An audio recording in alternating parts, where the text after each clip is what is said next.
Sheriff Nick Smith. I just want to provide an update on the Johnathan Boley case that took place on New Year's Eve.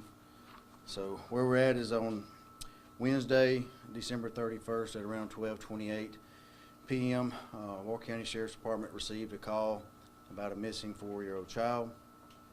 Deputies arrived on the scene along with RPS and cleared the residence around 1:02. Once they made sure that the child wasn't in the house, we immediately called for air support from Aaliyah. State canines were there as well to start the searching process. At approximately 12:55 on Friday, January the 2nd, Johnathan, which is known as John, was recovered at the scene by a search group that was volunteering. They were in their assigned grid when John was recovered partially in a body of water. Once John and Buck was found, I requested the assistance of the FBI and SBI to work alongside our deputies to work the scene. They spent Friday, most of the day Saturday, processing and working the scene. They vacated the command post at Cornerstone Church, and I want to thank Cornerstone Church for allowing us to use their facilities last week. Sunday, they worked out of their respective field offices to follow up and put everything that we've worked on thus far together. This morning, Sergeant Pugh, SBI, and federal agents were present for an autopsy this morning. We do not have an official cause of death, but we can rule out that there was no signs of trauma or assault type injuries. Anything official will be pending further testing. We're committed to being transparent as possible as we can during this entire process. Kind of to talk about the father, Jamison Kyle Boley, and the charges that he had that stems from this investigation was on December 31st, Jamison Kyle Boley was arrested and charged with unlawful manufacture of a destructive device, which is a Class B felony. He was also charged with chemical endangerment of a child on 2 counts, which are Class C felonies.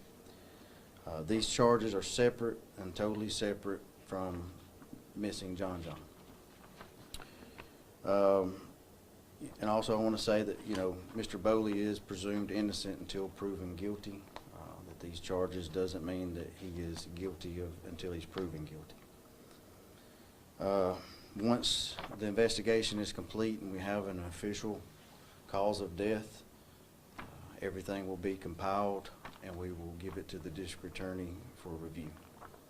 Does anybody have any questions? Why is the father in Blount County? We moved in Blount County anytime. It's not uncommon for sheriffs across the state when they have high profile cases and things of that nature to send the individual out of county or to another facility. We have several inmates that are Walker County inmates that are in different county jails throughout the state that are being housed just to keep people separated and so forth. We have several inmates that are from other counties as well, so we kind of switch and swap just to kind of keep high-profile cases separated from their home county. In terms of the autopsy, still the results are not in, but would it be safe to assume that there's a possibility of things like that the boy fell off a ridge or fell off into some water or something like that? Obviously I don't want to speculate on what the cause of death may or may not be.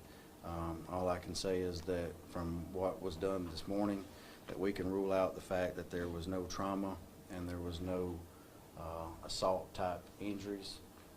Anything else would require further testing. Do you know how long he had been deceased? They did not provide that this morning in the initial conversation. They just got through concluding. On Friday, you called for privacy for the family. Since then, there's been a lot of chatter on Facebook, maybe even potential misinformation. What's your message to the community right now? First off, I want to say that I'm very proud of Walker County. I'm very proud of the people who came out and showed this family support. I mean, I've seen high school kids come out.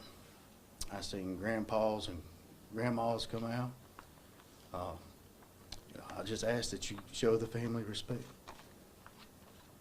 And you mentioned he was partially in a body of water. Can you kind of describe what type of body of water that was? It was, I guess the best way to describe it is kind of a creek, but it pulled up to, there was an area that was pulled up. Not sure whenever he was in it, at what level it was in, because obviously Friday we experienced rain, but Saturday morning when we measured it, it was around 4 foot deep. Was it a volunteer type team that had found them, or was it a professional law enforcement, or who? So, obviously we had law enforcement, we had hundreds of volunteers come out. So EMA did a fantastic job of mapping out everybody's search patterns and grid patterns. So this was a volunteer group of pure volunteers that were assigned a certain section to search, and during their search, they recovered John. And you mentioned that the dog was found with him alive. Was the dog just hanging around that area, or can you describe? One of the volunteers I spoke to said they saw the dog first, and the dog kind of led them back to where John was. In regards to the father, can you specify what types of drugs were found in the home? Methamphetamine. And then, as far as the dog and all, do you think the dog stayed with the child? Is that the expectation? Or maybe led him that far away because he was a couple of miles away? It appears that way, that the dog was with him the whole time. About when was the boy found, as far as 1 o'clock, 1:30? Because I know the. It was at 12:55 is what EMA reported this morning, that the volunteer group found it on January the 2nd. What was the volunteer group? I mean, you got a hold of the volunteers, obviously going to look for him, but not probably expecting to see what they saw. How are they dealing with it? I spoke with them shortly in a room. They were shook up. Obviously, you come out to do a good deed, and when you get there, you may have thought that you have fully prepared yourself for what you might come across, and obviously they were shooken up. I think they had to call paramedics to one female searcher who was having a panic attack. So obviously, keep them in your prayers. How are investigators doing? They're good. Like I said, there's two guys, Sergeant Pugh and Captain Legg. I can't commend them enough for the work that they've done. I'm not sure that they ever went home until John was found. How are you doing? It's a challenge. Like I said, I've never been through anything like this, and I hope that that no family has to go through anything like this. But if you do, I think that one thing that we have to be proud of Walker County, and the fact that that's where I'm proud of, is because of the support that they showed this family. And I hope that support don't stop. I hope that support continues in the days to come. It doesn't just stop just because John was found. Strange question, but how was the father informed? He didn't just watch a stream or anything like that? No, we took him to Blount County. I arranged with the sheriff of Blount County to let the family go make that notification in person. And him moving to Blount County, is that for his safety?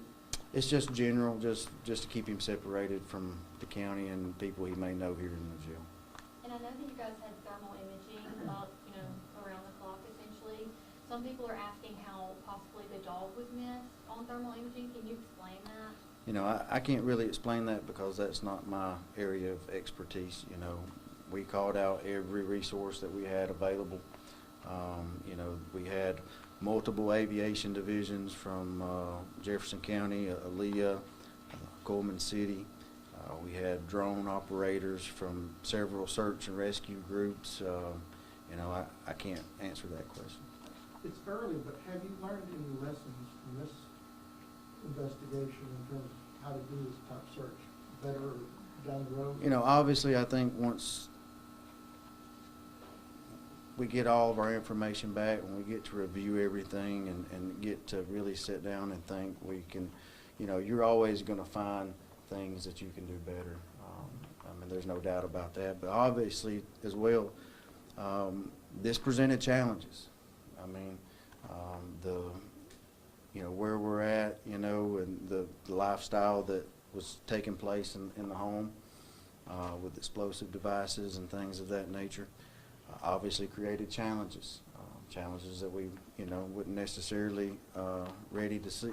And so it was much more than just blazing through the woods looking for a child. It presented challenges. How long was the delay because of that finding explosive? You know, the delay with search was delayed around the residence. You know, there's a lot of misinformation out there. The delay was not, it was not delayed for a search that other than the immediate area of the house.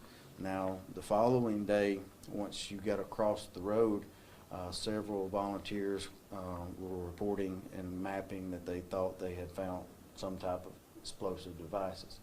So obviously we had to delay searches in that particular area, which was across the street, until the bomb techs for the FBI could finish clearing the house and then make their way to assess those potential hazards, which they were cleared to not be explosive material. And do you know the devices that you found? Pipe bombs, how would you describe them? Fireworks? They wasn't fireworks, let's just put it that way. You know, I'm not a expert when it comes to bombs and explosives, but the people who are experts said there was enough to level the entire house. I know y'all got the call on Wednesday. Do you know how long they were missing prior to y'all getting notified? Sir, you repeat that again? Yeah, I know y'all got the call on Wednesday. Do you know how long he was missing prior to y'all getting that notification? There was a delay. Obviously, we weren't called as immediately as he went missing. You know, if I'm taking the information that I have at face value, I mean, I'm sure that he did like any parent would do. You'd spend 30 minutes, an hour or so trying to find your child. So I'm going to give him the benefit of the doubt that that's what happened, that he was trying to find him on his own. But obviously, you know, one thing back to Ed's question is, in situations like that, because the father was doing his own search and things in the woods, which obviously doesn't help the tracking of, you know, using canines and trying to track the child once, you know, we got notified. The explosions that the neighbors had heard for several weeks on end, have we been able to tie those explosions with the father in terms of the material that he had? We have not. With as many agencies that were involved, what was the challenge of organizing the search?